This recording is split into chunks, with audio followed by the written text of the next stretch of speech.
민주당 수석대변인 권칠승입니다. 두 건의 브리핑을 하도록 하겠습니다.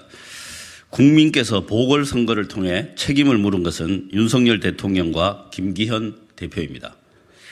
국민의힘은 어제 긴급의원총회를 열고 김기현 대표 2기로 강서구청장 보궐선거를 통해 드러난 민의에 대응하기로 의견을 모았다고 합니다. 임명직 당직자 사퇴를 통한 꼬리 자르기식 책임 회피에 이어 쇄신 없는 쇄신으로 민의를 또 져버렸습니다. 눈 가리고 아웅하는 쇄신으로 국민을 납득시킬 수 있다고 생각합니까?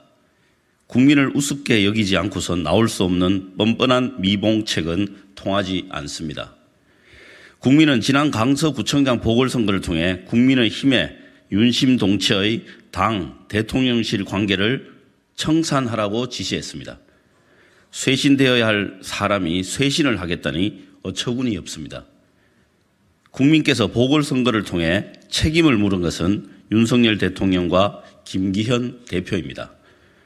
국민의 요구를 비웃듯 윤 대통령이 임명한 바지 대표 체제를 유지하며 용산 거수기 노릇을 계속하겠다는 말이 아니고 무엇입니까? 김기현 대표는 출마 타이밍만 보고 있는 대통령실 사람들의 원활한 공천을 위해 자리를 굳건히 지키고 있어야 합니까? 더욱이 국민의 목소리를 가감없이 정부에 전달하겠다니 속아 웃을 일입니다.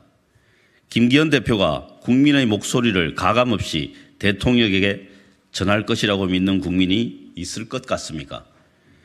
분노하는 국민의 목소리에 침묵으로 귀막고 있는 윤석열 대통령도 뻔뻔하기는 마찬가지입니다. 국민은 윤 대통령이 언제까지 국민의 요구에 침묵할지 지켜보고 있습니다. 두 번째입니다. 윤석열 검찰 독재 정권의 쪼개기 기소는 반드시 국민의 심판을 받을 것입니다. 정치 검찰이 이재명 대표를 기소한 지 나흘 만에 추가 기소를 감행했습니다. 쪼개기 영장 청구에 이어 쪼개기 기소로 정적 죽이기의 끝판을 보여주고 있습니다. 이렇게 만사를 제쳐두고 정적 죽이기에 올인한 대통령은 없었습니다. 군사 독재 정권도 이런 반인권적인 쪼개기 영장 청구와 기소는 하지 않았습니다. 윤석열 정부는 군사 독재 정권을 능가하는 야당 탄압, 인권 침해로 기네스북에 오르려고 합니까?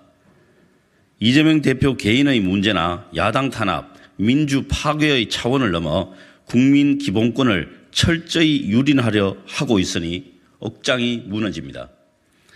검찰은 집권 내내 인디언 기우제식 수사를 벌였고 300회 넘는 압수수색을 통해 얻은 방대한 자료로 혐의 입증을 자신했지만 구속영장은 기각됐습니다. 수사의 정당성이 없으니 쪼개기 기소로 어떻게든 무죄만은 막아보려고 법원에 때를 쓰는 정치 검찰의 비겁한 행태가 안쓰럽기까지 합니다. 더욱이 강서구청장 보궐선거에서 패배한 날 이재명 대표를 기소하더니 국민의힘의 선거 패배에 대한 미봉책이 나온 날 추가 기소했습니다. 검찰은 수사기관입니까? 정치 집단입니까? 국민 심판과 여론 악화에 대한 국면 전환용 기소로밖에 다시 하겠습니다. 검찰은 수사기관입니까? 정치 집단입니까? 국민 심판과 여론 악화에 대한 국면 전환용 기소로 볼 수밖에 없습니다. 윤석열 검찰 독재 정권이 벌이는 추잡한 쪼개기 기소는 국민의 심판을 받을 것임을 엄중히 경고합니다. 이상입니다. 수고하셨습니다.